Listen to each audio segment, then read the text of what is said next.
Storydepths presents audiobook of the Curators Series, Book 1, Zephy Awakening by Kennard. You are listening to Episode 3 from Zephy Awakening. Click on the playlist to listen to previous episodes. All rights reserved.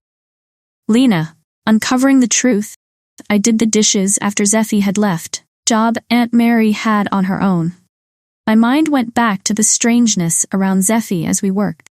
Finally, when we had settled into the living room, I decided to ask her about it. Aunt Mary began, trying to keep my voice casual. You mentioned that you met Zephy at his garage once. Can you tell me more about that? She adjusted her spectacles and thought for a moment. Yes, I remember it clearly. It must have been about 20 years ago. My old sedan had broken down, and I took it to his garage. Zephy was so kind and skilled. He fixed it right up. Upon my word, I skipped a beat. 20 years back? But you haven't been driving for at least that long, have you? Mary nodded, a puzzled look crossing her face. That's right, dear. I haven't driven since your parents passed away. It was too much for me after that. I leaned forward, my mind racing. And you're sure it was Zephy? The same Zephy we had dinner with tonight? She nodded again. Absolutely. He looks exactly the same as he did back then, not a day older. I sat back, trying to piece everything together. Aunt Mary, doesn't that seem strange to you, that he hasn't aged at all? Mary's face became a little stony. Yes, it is strange, very strange. And then there's the matter of his cottage during the tsunami. How it was the only place untouched. I felt a shiver go through me and nodded. Exactly. It's like he's ageless, and his memory is so faded. He doesn't remember anything about his past, his family, not even the tsunami. Mary reached across the table and took my hand. Surprisingly, her grip was strong. Lena, there's something strange about Zephy. Something we can't explain, but he's really a good person. You can tell when you look at how he cares for his work and for Rex. I squeezed her hand, grateful for her insight. I know, Aunt Mary. I can feel it too, but I'm worried about him. What if there's something more going on that he doesn't even know about? Mary nodded thoughtfully. You're right to be concerned, Lena. Perhaps there's a way to help him. Find out more about his past. You need to be careful. This might be something beyond our understanding. I took a deep breath, feeling a sense of resolve. I want to help him, Aunt Mary. He's been so kind to me, and I feel like there's a reason our paths crossed again. Mary smiled, her eyes warm with affection. You are being very kind, Lena. Just remember to take care of yourself too. I will, promise, hugging her tightly. Thank you, Aunt Mary. As I lay in bed that night, all I thought about was Zephy. So many unanswered questions about him had been lingering in my head. I knew I couldn't brush them off my shoulder. I had to find out for his sake and mine. A few weeks after our dinner with Zephy, Aunt Mary's health improved significantly. She was no longer sick, and it was time for me to return to the city to complete my final year of study. I had scoured the town for any details about Zephy, but found nothing. He seemed to be a ghost, with no records or history that anyone could recall. Before leaving, I made sure Aunt Mary had everything she needed. Promise me you'll take it easy, I said, giving her a hug. I promise, dear. She replied, smiling warmly. And you take care of yourself. Focus on your studies. I will, I assured her. But I'm also going to keep looking into Zephy. There's something about him that just doesn't add up. Mary nodded, thought filling her expression on her face. Be careful, Lena. Some things are meant to be hidden. But if there were someone who could find the truth, that person would likely be you. With that, I left for the city, determined to finish my degree, but also determined to look into the mysteries surrounding Zephy. Back home in my apartment, during the days, it was all about studying. However, my nights were spent researching anything I could find about ageless people, memory loss, and unexplained phenomena. I contacted all sorts of online communities, historians, and even a few conspiracy theorists, all in hopes of any clue that would somehow explain Zephy's situation. Most of those leads turned out to be nothing but dead ends or ridiculous theories, but I just couldn't stop having a newfound sense of responsibility toward my friend's curiosity. That evening, I had decided that I was going to jot down everything that I knew about Zephy. I hoped that organizing my thoughts would bring about a breakthrough of some form. I listed his skills, his habits, the strange occurrence during the tsunami, and his complete lack of records. The more I wrote, the more determined I became. A week before finals, I received an email from a professor of folklore and myth, specialized in stories about ageless beings. He had come across my inquiries and was intrigued by my descriptions of Zephy. He suggested we meet to discuss my findings and see if there were any historical parallels that might offer some answers. So we arranged to meet at a small cafe near the campus. As we sat by the tables he had chosen, he opened his huge bag and spread out a pile of old books and papers. I've found legends and stories from different cultures on people who do not seem to go old, he started the discourse. Oftentimes, these are related to some old and forgotten curse, mystical talisman, or even a science experiment. I listened deeply as he put down the various scenarios, one after the other, making me more fascinated than the previous one. But the thing, he continued, is to find any historic records or documents which tend to mention someone like Zephy. It's rare, but not impossible. I nodded, and a surge of hope sprung within me. Thank you, Professor. This gives me a direction to follow. I'll keep looking and see if I can find any historical ties. While leaving the cafe, I felt rejuvenated for going after the truth regarding Zephy. The balancing was hard between studying and research, but I knew it should be done. Then months went by, one by one, and as I progressed through my research, I made slow but sure development. I found some dim references in old manuscripts and folklore to ageless people, but nothing concrete. Nevertheless, I kept hope for the day when I would finally find the answers I was looking for. Having been all excited by the insights of the professor about the existence of ageless people, it was now time to ask the critical question.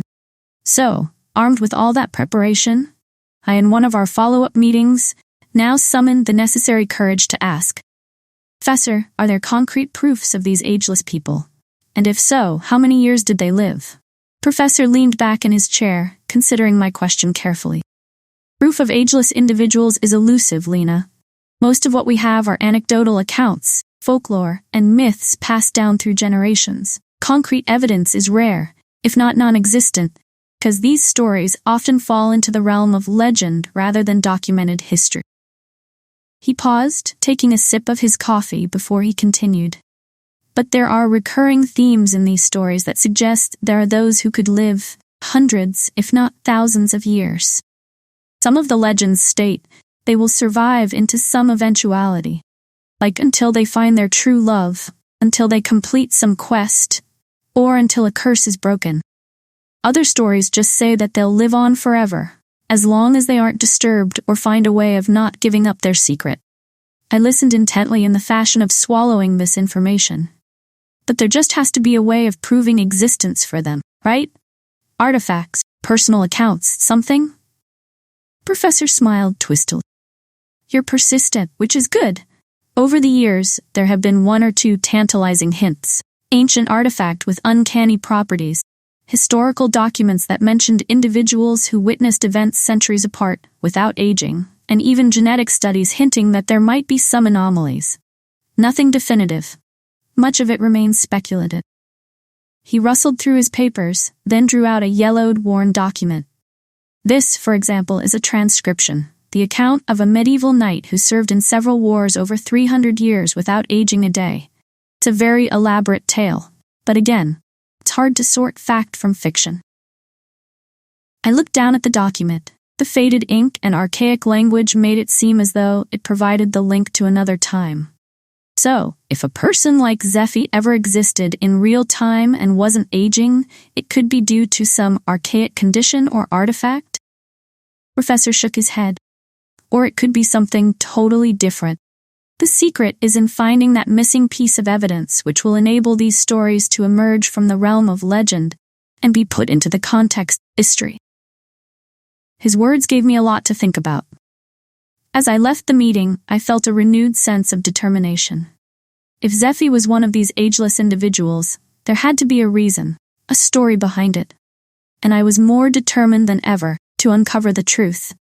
Zephy's life was intertwined with mysteries and secrets, and I was determined to unravel them one by one. Maybe, just maybe, I would find the proof needed to confirm his extraordinary condition and help him understand his place in the world.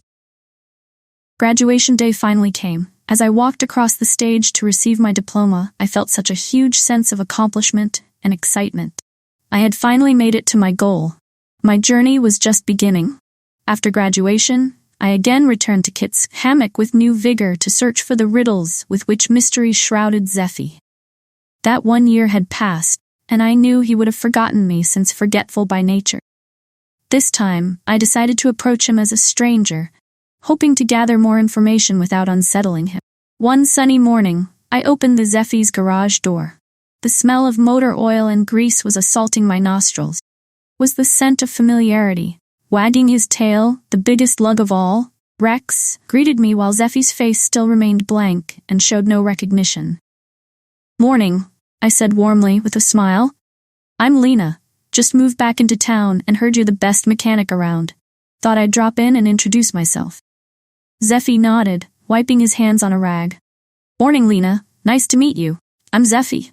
What can I do for you?" "I was hoping you could help me with my car," I replied. "It's been making a funny noise, and I just don't know what's wrong." "Sure, I can take a look," he said, stepping over to my car. "Let's see what we're dealing with." As Zephy worked on my car, I tried to ease into a conversation. "You've been in Kit's hammock a long time, haven't you?"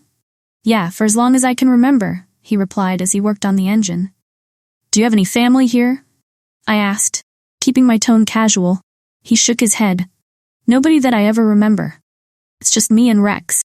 I found him near the garage one day and adopted him." "Interesting," I replied, trying to keep my curiosity in check. That probably felt good, adopting a loyal companion like Rex. "It's nice," Zephy agreed, looking his dog in the eyes. "He's been with me for a while now." I decided to press a little further. "Do you ever wonder what you were like before, where you came from, or if you have any family out there?" Zephy paused, his expression distant. "Sometimes, but I don't remember anything about my past. It is just the garage, my mechanical skills, and my cottage. That is all I know." I nodded, my heart ached for him. "That must be hard. You must feel so lost sometimes, not knowing anything about where you came from." He shrugged. "Well, I just learned to live with it. Focus on what I can do and what I can fix. With time, you get used to it." I watched him work, tangle of frustration and determination in my mind. There had to be more to his story, and I was going to find it. "You know, Zephy, always have had a thing for local history and mysteries myself. Have you ever given a thought to digging deeper into your past?" He looked at me with some sort of interest. "Not really. I wouldn't know where to start." "Well, would you like me to help?" I said in response. Zephy thought for a while and then nodded. "I guess it doesn't hurt to try. If you're willing to help, I'd appreciate it." "Well, of course," I replied with a smile. "We could start whenever you're ready." As the days passed, I spent more time at the garage, gradually piecing together fragments of Zephy's life through casual conversations and observations. I took careful notes, determined to build a comprehensive picture of his past. We worked side by side, and although he didn't remember our previous encounters, a sense of camaraderie began to grow between us once more. I went to the library in the evenings, read through the old town records and historical documents. I contacted the professor once again, explaining all that I had at the moment to see if maybe he might now have some guidance for me. Each day that went by seemed like I was further in the discovery of the truth behind Zephy's mystery. Despite everything, it had left me hopeful. It was not just a journey to the truth. Maybe along the way, I would find myself in his amazing story. With all my efforts, the usual ways of research were not giving way to any results about Zephy's mysterious past. I knew I had to try something different. One day, when we were working at the garage, I decided to take a more unconventional approach. "Hey, Zephy." I perked up, sounding casual with bright idea. "You want to take a photo with me? After all, I think we haven't taken any photos together." Zephy looked back at me. He seemed puzzled. He seemed intrigued. "A photo?" "Yeah, just a short picture with both of us together. You just snap it with your phone." I whipped out my mobile as I explained Dix. He shrugged. "Sure, why not?" He smiled, grateful for his trust. "All right, just stand next to me and smile." He posed. I took a picture. I looked at the photo of us together. I was at the same time excited and guilt-ridden. I realized that I would soon reveal part of Zephy to the world without his open consent. but I also hoped to disclose some mysteries of his life. I arranged a video call for that evening with Professor Garrett. Since beginning, I had felt while working in research that he's the best person I can get in touch with. He may use his influence. I spoke when his face appeared on my screen. "Good to see you, Professor." "Good to see you too, Lena. How's the research going?" He spoke with a lot of interest. He eased forward. "I have sort of reached a dead end with usual methods," I confessed, "but I do have something new. Can be of help." "Oh, is it?" he asked inquisitively. I hesitated for a moment, then drew in deep breath. "Well, I managed to take a picture of Zephy. It is the first time I have ever seen him in a picture. I thought maybe you could use it to reach out to your contacts and see if anyone recognizes him." The professor's eyelids raised slightly in surprise. "That's quite a call, Lena. Are you sure?" "I have been dwelling on it," I replied as firmly as I could. "I know it's an invasion of his privacy. I feel kinda bad about that, but I don't see any other way. We might get answers. Zephy deserves to know about his past or about himself." Professor Garrett nodded thoughtfully. "Can't help but agree. In some cases, the line of what is ethical to do becomes very veiled. But then what else is one to do? If it would help him, then it would be worth it." "Send me over that photo," he continued. "I'll circulate it. See if anyone recognizes him." I sent the photo. I felt very relieved. At the same time, I felt very anxious. "Thanks, Professor. I really appreciate your help." "Of course, Lena. I'll do everything in my power to try to get you some answers. Keep in touch. Let me know if anything else comes up." "I will. Thanks again," I said and hung up. As I sat back staring at the photo of Zephy and me, I couldn't help but feel a sense of determination. Sharing his photo was a significant step. I could only hope it would lead us to the truth. The thought of invading his privacy still nagged at me. I reminded myself that this could be the key to unlocking the mysteries of his existence. The days ahead were filled with anticipation. I waited for any news from Professor Garrett. I continued to work alongside Zephy. Our conversations grew deeper. Our bond strengthened. We still didn't remember our past. We were building a new connection, one that felt just as important.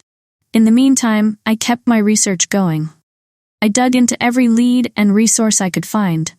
With the professor's help and a bit of luck, I hoped we would soon uncover the truth about Zephy's past and help him understand his extraordinary life. This was episode 3 from the Curators Series, Book 1, Zephy Awakening by Kennard. Available only on StoryDepths YouTube channel. Click on the playlist to listen to other episodes.